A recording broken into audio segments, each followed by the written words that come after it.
The story of beer brewers sourcing above 90% local raw materials from local farmers starts here and by all means should be believed. And this is why we meet Geoffrey Amon. He is a son of the soil. He just finished university thanks to this cash crop. I'm done with my education. I studied in KIU.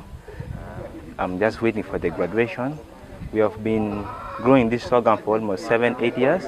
And it has helped us so much in many ways. As a family, it has given us strength to live as a family, and it has helped us through this year, through my education, and it is still helping us. And despite value chain bottlenecks, farmers here have turned the corner.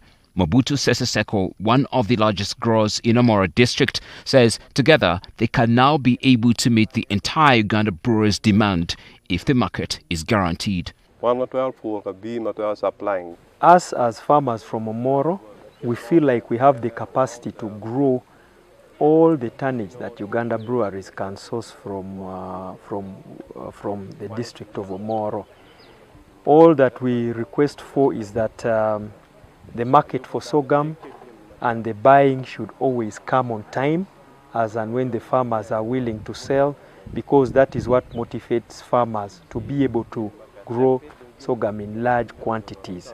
And also we need some information and we need regular trainings on issues around quality and how farmers can handle the sorghum.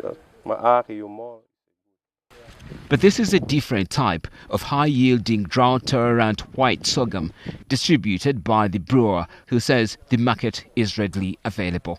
The distribution of seed has been made better.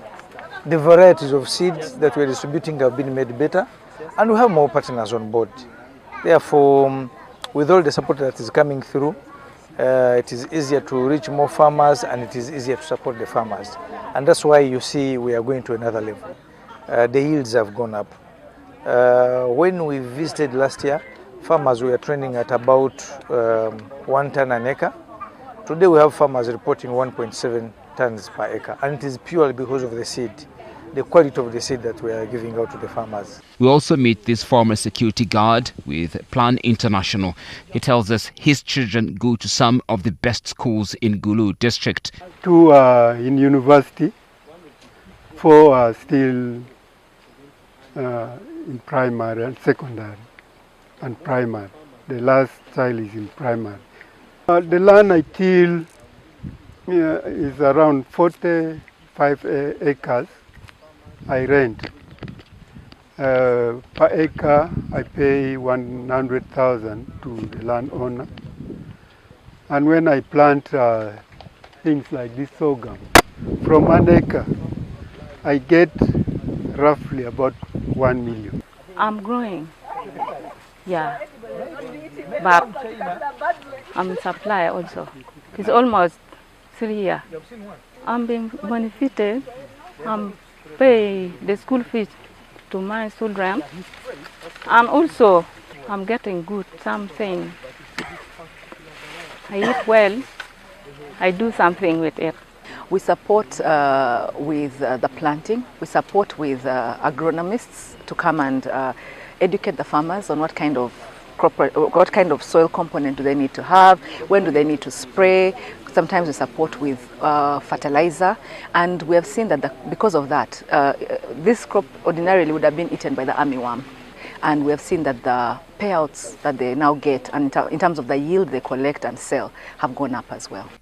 The bottom line is that the market for sorghum and other raw materials for beer processing is still available, according to Deogracious Mugasha, an aggregator and distributor of subsidized seed to majority of the farmers in the north.